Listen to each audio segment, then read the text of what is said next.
महाराष्ट्र के पूर्व मुख्यमंत्री सीएम मनोहर जोशी का निधन हो गया। नहीं रहे शिवसेना के दिग्गज नेता मनोहर जोशी। बालासाहब ठाकरे के भरोसेमंद थे मनोहर जोशी।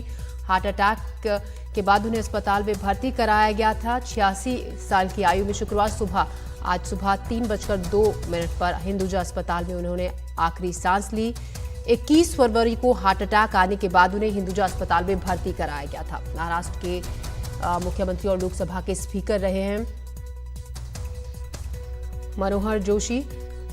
नहीं रहे शिवसेना के दिग्गज नेता मनोहर जोशी। इस वक्त ये बड़ी खबर आ रही है। महाराष्ट्र के पूर्व सीएम और शिवसेना वरिष्ठ नेता मनोहर जोशी का निधन हो गया है और उन्हें मुंबई के हिंदुजा अस्पताल में अंतिम सांस ली, जहां उन्हें हार्ट अटैक आने के बाद भर्ती कराया गया था। इस खबर पर और ज्यादा जानकारी के साथ हमारे सहयोगी सुनील हमारे साथ जुड़ रहे हैं। सुनील, एक दुखद खबर बताया जा रहा है कि हार्ट अटैक के बाद उन्हें अस्पताल में भर्ती कराया गया था। जी, मनोहर जोशी की उम्र 86 साल थी और वो थोड़ा सा तबीयत की उनकी नासाज रहा करती थी। कल उन्हें बताया जा रहा है कि दिल का दौरा पड़ा। उसके बाद महिम के हिंदुजा अस्पताल में उन्हें भर्ती कराया गया था, आईसीयू में रखा गया था, जहां आज सुबह 3:02 पर उनका निधन हो गया। ये परिवार की तरफ से भी मैसेज आया है जिसमें कि बताया गया है कि किस स्थिति में उनका निधन हुआ है। और अब उनका जो पार्थिव देह है वो उनका जो निवास है माटुंगा में, वहां पर रखा जाएगा और दोपहर 2 बजे के बाद जो है कि उनका अंतिम संस्कार शिवाजी पार्क में किया जाएगा। अभी ये जानकारी मिल रही है। मनोहर जोशी जी नेता थे और महाराष्ट्र के मुख्यमंत्री रह चुके थे, लोकसभा के स्पीकर भी थे और वो नेता के साथ पहले उद्यमी थे और उन्हें डॉक्टर मनोहर जोशी कहा जाता है क्योंकि वो पहले एक शिक्षक थे और प्रिंसिपल भी थे, तो उन्हें लोग आदर से सर कहा करते थे, सर पुकारा करते थे। शिवसेना बालासाहब ठाकरे के बेहद ही करीबी थे और शिवसेना को बढ़ाने में उनका भी बहुत बड़ा योगदान था। लेकिन लोकसभा स्पीकर से हटने के बाद और फिर जब उन्होंने एक तरह से हाल फिलहाल में वो सक्रिय राजनीति से दूर हो गए थे, अपनी तबीयत और उम्र के हिसाब से घर पे ही रहा करते थे। लेकिन कल अचानक से दिल का दौरा पड़ा और फिर उन्हें अस्पताल में भर्ती कराया गया, जहां आज सुबह उनका निधन हो गया। हमारे साथ अनिल त्रिवेदी भी जुड़ गए हैं। मनोहर जोशी के पूर्व सचिव हैं अनिल त्रिवेदी। अनिल, बताया जा रहा है कि काफी वक्त से बीमार चल रहे थे, कई बार पहले भी अस्पताल उन्हें इलाज के लिए ले जाया गया था। हुआ क्या था अचानक से? नमस्कार। पहले तो मैं डॉक्टर मनोहर जोशी जी को भावभीनी श्रद्धांजलि अर्पित करता हूं। आपकी जानकारी के लिए उम्र के साथ तबीयत थोड़ी नासाज चल रही थी। पिछले 6 महीने से थोड़ी सी स्थिति उस तरीके से थी। आखिरी में उन्होंने अपने जो दर्शन दिए थे वो 2 दिसंबर को उनका जन्मदिन प्रतिवर्ष होता है। उस समय वो 2 दिसंबर को कुछ अपने कार्यकर्ताओं से मिलने के लिए वो आए हुए थे और 15 तारीख के बाद से थोड़ी सी तकलीफ ज्यादा हुई और कल उनको दिल का झटका लगा। कल रात में ही उनके दर्शन करने का मुझे पुण्य मिला था। हिंदुजा अस्पताल के 10वें महले पे बेड नंबर 19 पे वहां पर वो रहे। रात में ही थोड़ी सी अस्वस्थता मालूम पड़ रही थी, लेकिन प्रातः 3:02 पे उनका निधन हो गया। जी अनिल जी, ये जानना चाहेंगे उनके पार्थिव शरीर को कितने बजे तक दर्शनों के लिए रखा जाएगा आम लोगों के, और अंतिम संस्कार किस वक्त होगा?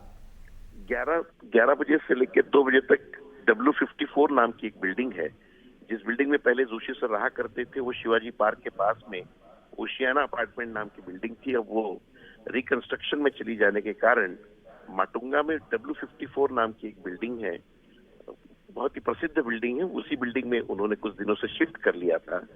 अन्यथा लोग तो जोशी सर के उस पुराने घर पे ही लोग पहुंच जाएंगे। लेकिन आपके सभी दर्शकों के लिए ये जानकारी अत्यंत महत्वपूर्ण है कि W54 माटुंगा पश्चिम नाम की एक जगह है।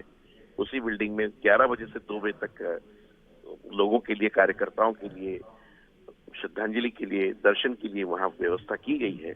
और 2 बजे के बाद दादर के पास में शिवाजी पार्क में इलेक्ट्रिक की स्मशान भूमि है, वहां पर उनको 2 बजे के बाद शासकीय इंतजाम में, क्योंकि जोशी सर वो व्यक्तित्व थे कि उन्होंने नगर सेवक पद से शुरुआत की मुंबई महानगर पालिका में।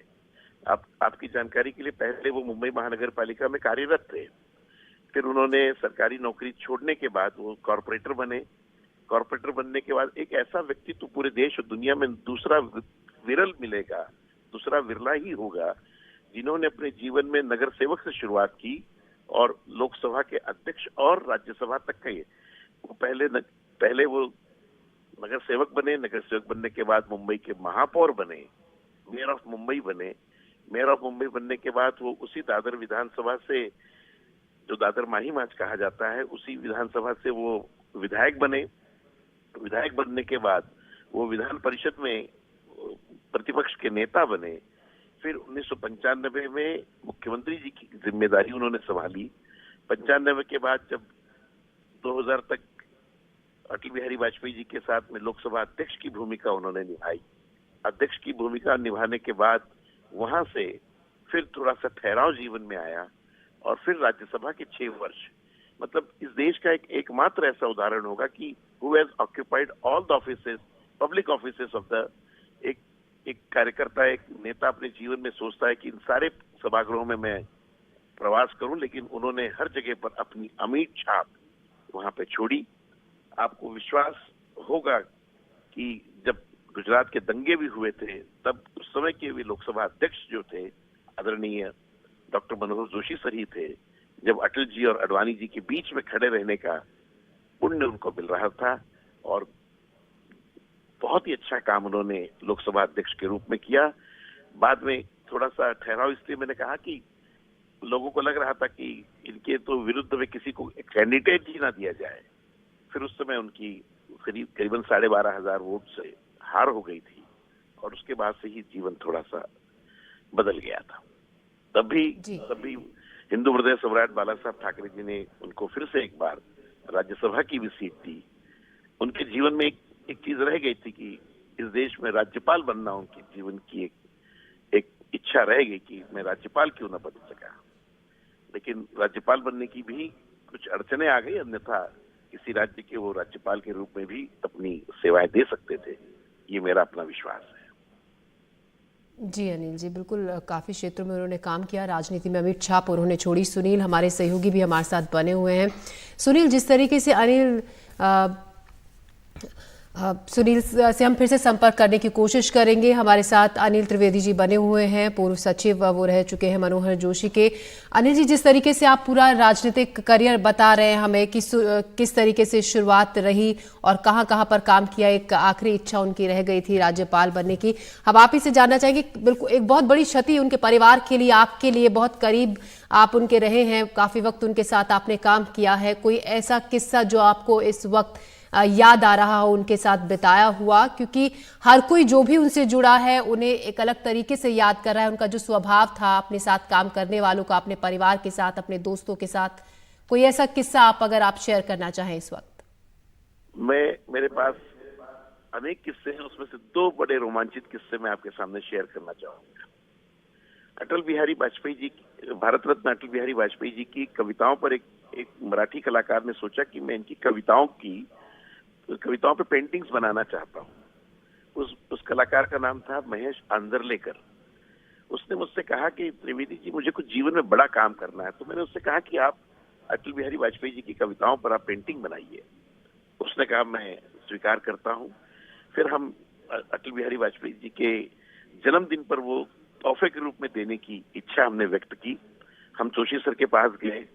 जोशी सर से हमने कहा कि इस कलाकार ने ये पेंटिंग बनाई है और हम इसको जन्मदिन के तोहफे के रूप में प्रधानमंत्री जी को देना चाहते हैं।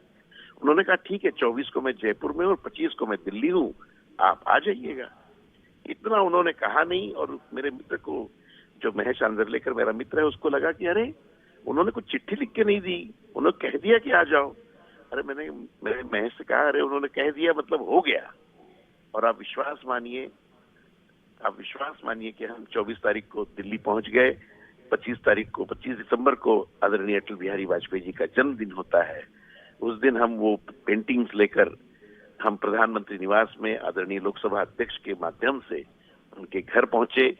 हम जब उनके निवास स्थान पे गए, प्रधानमंत्री जी के निवास स्थान पे, तो एक बहुत ही प्यारी तस्वीर मैं अपने जीवन भर के लिए संजोग के रख सकता हूँ, ऐसा कह सकता हूँ कि जिसमें अटल बिहारी वाजपेयी जी खड़े हैं, लाल कृष्ण आडवाणी जी खड़े हैं, भैरव सिंह शेखावत जी खड़े हैं, उस समय के सरसंघ चालक सुदर्शन जी खड़े हैं, इन सब के बीच में आदरणीय मनोहर जोशी सर खड़े हैं।